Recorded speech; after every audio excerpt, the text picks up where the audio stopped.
Hi friends, मैं अभिजीत घोष आप लोगों का स्वागत करता हूं मेरे YouTube channel sigma economics classes में।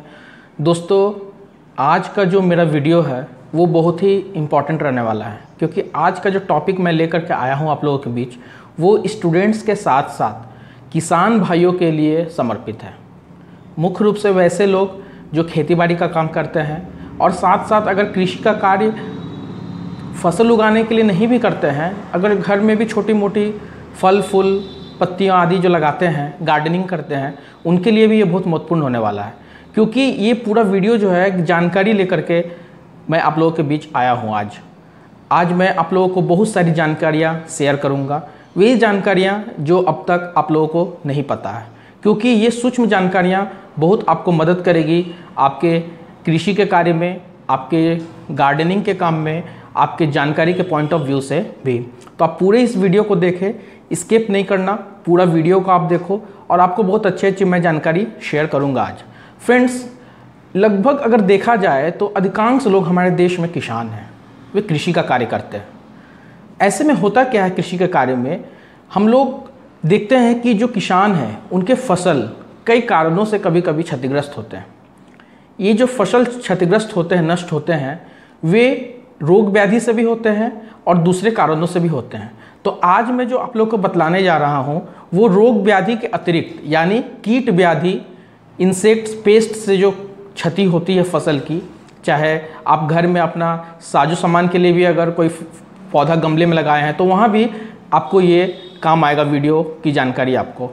तो आप ऐसा समझे इस वीडियो को कि हम लोग जो कृषि का कार्य करते हैं तो हम लोग के जो फसल जो बर्बाद होते हैं कीट से, पतंगों से, तो वहाँ हम लोग का क्या स्ट्रैटेजी होता है, हम लोग क्या करते हैं। जब हम लोग का फसल क्षतिग्रस्त होता है, हम लोग किसी दुकान में जाते हैं और दुकान वाले भाई साहब से कहते हैं कि भैया मेरे फसल में ये ऐसा हो रहा है, आप एक दवाई दे दो, फसल को कीट से नुकसान हो रहा है, चाहे और भी जानवर, चूहों से भी बर्बादी हो सकती है फसल की, या अन्य जानवरों से भी, अन्य जीवों से भी हो सकती है।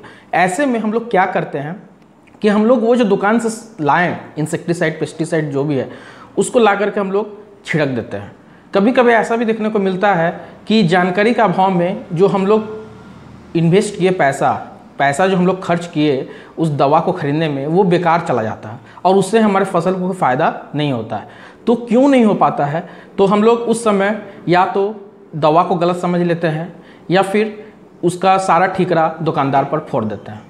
तो फ्रेंड्स, ये नहीं हो कि हमारी जो जानकारी का अभाव में ये जो त्रुटियां कर रहे हैं, गलतियां करते हैं, वो हम किसी के मत्थे मरे। तो पूरा वीडियो में आपको मैं ये बतलाऊंगा। फ्रेंड्स, तो चलिए मैं आपको आज पूरा डिटेल में बतला रहा हूँ कि इंसेक्टिसाइड, पेस्टिसाइड होता क्या है और उसको हम लोग को कैसे यूज में लाना है। आइए फ्रेंड्स, इंसेक्टिसाइड और पेस्टिसाइड के बारे में जानकारी के पूर्व मैं पहले आप लोगों को ये बतला दूं कि इंसेक्ट और पेस्ट में क्या अंतर है। तो शुरू करते हैं इंसेक्ट से। फ्रेंड्स, शारीरिक बनावट के आधार पर किसी भी इंसेक्ट का शरीर जो होता है वो 3 हिस्सों में बटा होता है, सिर, वक्ष और उदर। आप चित्र में देख सकते हैं कि मैंने एक कीट लिया है और उसके शरीर को 3 हिस्सों में बांटा है, यानी कि ए, बी और सी।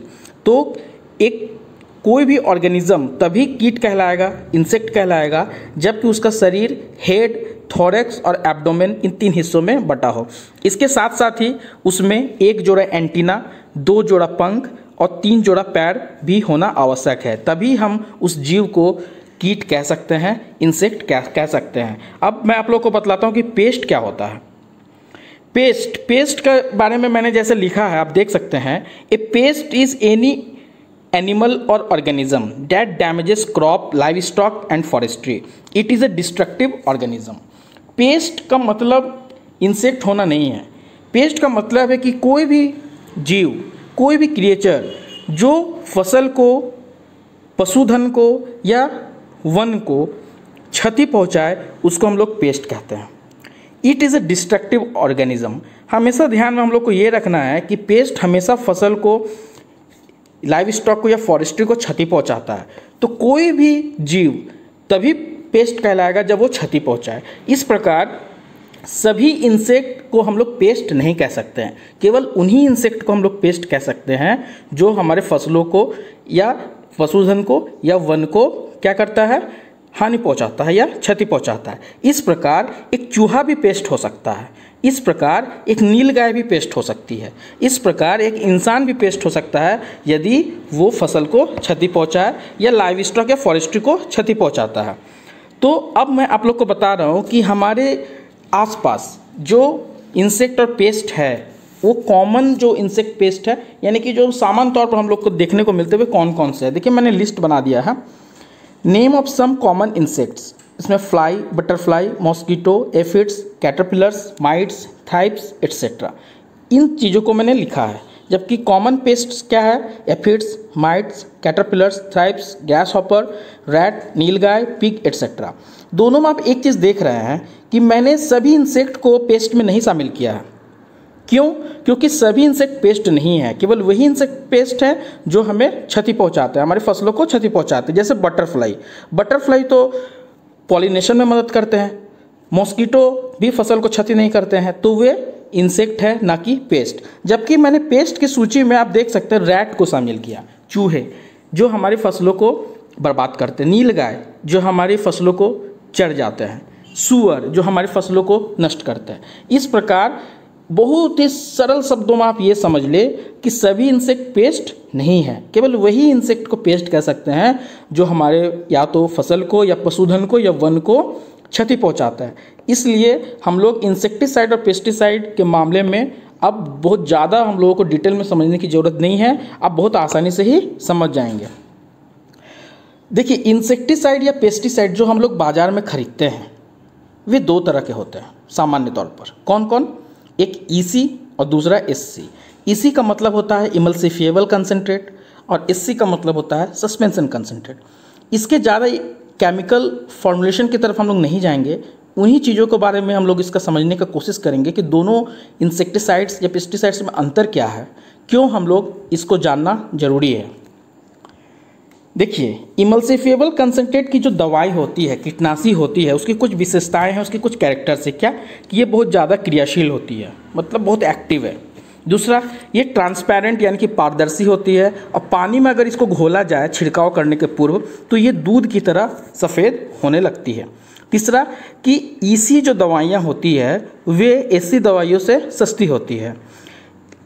ईसी कंसंट्रेट की जो दवाई है उसका सबसे बड़ा ड्रॉबैक ये है कि इसको हम लोग हर मौसम में इस्तेमाल नहीं कर सकते हैं, यानी कि तेज़ धूप हो या बारिश हो तो ये ज़्यादा उपयोगी नहीं होता है।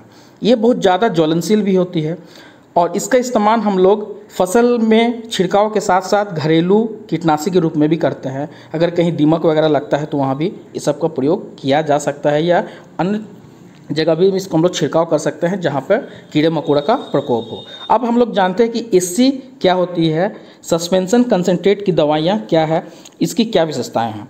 तो देखिए एससी जो होती है दवाइयाँ वो ईसी दवाइयाँ का ही एडवांस्ड रूप है।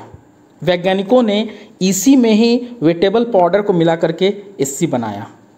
वो क्या है कि इसका जो रंग होगा वो जो है सफ़ेद रंग का होगा और ये थोड़ा गाढ़ा होता है, किसके बनस्पत? ईसी दवाइयों के। दूसरा कि ये कम घुलनशील होती है ईसी की तुलना में।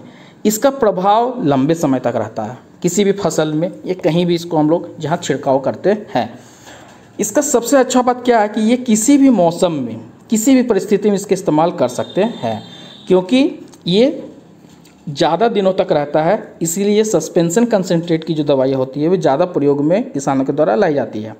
अन्य रसायन से मिलाकर प्रयोग कर सकते हैं। इसकी सबसे बड़ी खूबी ये है कि इस दवा का प्रयोग हम लोग अन्य रसायनों के साथ, केमिकल्स के साथ भी कर सकते हैं और ये अपना प्रभाव छोड़ता है। जबकि इसी दवाइयों में एक दोष ये भी है कि उसको अन्य रसायन के साथ मिलाकर अगर प्रयोग किया जाए तो वो रिएक्शन करता है और उसका अपना प्रभाव खत्म हो जाता है। लेकिन एससी दवाइयाँ थोड़ी महंगी होती है ईसी दवाइयों के अपेक्षा। तो संक्षेप में हम लोग ये समझ सकते हैं कि ईसी में अगर वेटेबल पाउडर को मिलाया जाए तो एससी दवाइयाँ बनती है, जिससे मैंने नीचे लिखा है, आप देख भी सकते हैं। ईसी दवाइयों का ही जो है एडवांस रूप है एससी दवाइयाँ, कीटनाशी। अब मैं आप लोगों को एक बहुत ही महत्वपूर्ण सूचना और जानकारी देने जा रहा हूँ।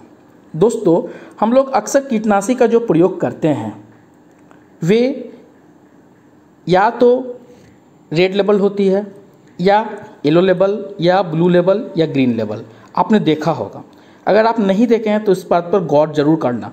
आपके घर में अगर मच्छर मारने के लिए आप मॉस्किटो कॉइल भी लाते हैं तो उसमें भी कोई ना कोई लेबल लिखा रहता है, बना रहता है। आप उस डब्बे को, पैकेट को ज़रूर देखें ताकि आपको जानकारी पूरी मिले।